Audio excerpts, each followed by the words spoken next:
Well, thank you, Michael, for spending your time today to discuss demand management. Can you start by providing a brief background of yourself? Thank you, Dustin. It's a pleasure to be here. Um, my name is Michael Denberg. I'm the founder of a company called Simtrack Systems. This is a company that's dedicated to enabling corporations, no matter what their size, to interpret their point of sale information, which is available for most major retailers, and is really a requirement in accordance with business plans that have been deployed.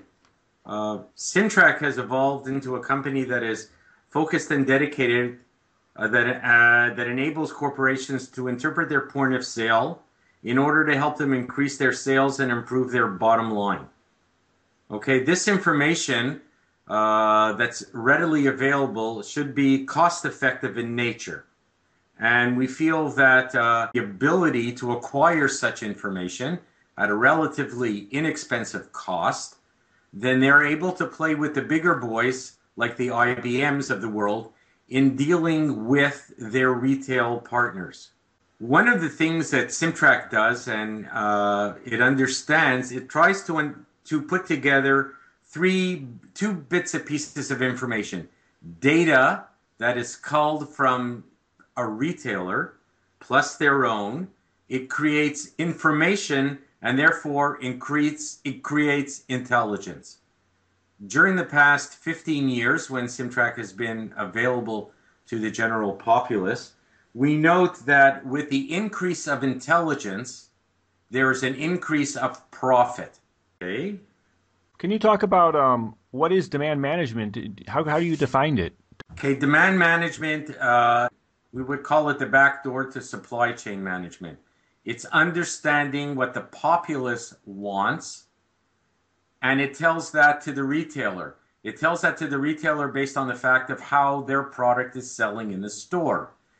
If we create supply, we need to create supply based on the demand for any specific retailer.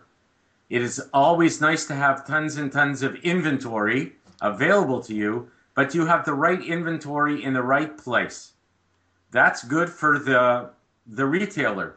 On the other hand, the distributor or manufacturer, when he has that information, he can now adjust his production cycles in order to meet that demand and therefore not carry on or carry too much inventory.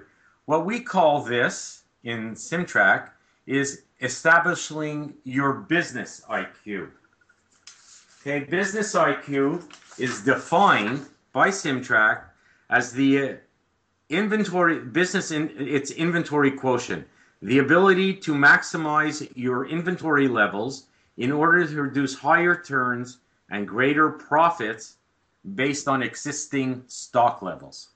Is there any more you could say about why it's important?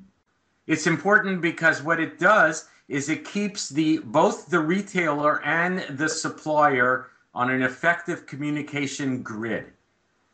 By doing that, you now have more than one head that's looking at specific issues in order to increase profit across all schemes of the supply chain.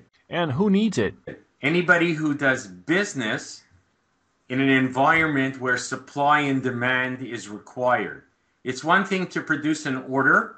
It's another thing to actually manage the inventory after that order has been produced and delivered. And do you have any recommendations for how companies can get started?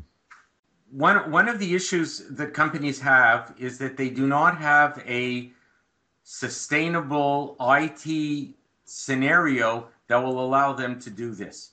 Most companies come to the table with designs and development, but they really don't understand the use of data mining and how it could benefit their business.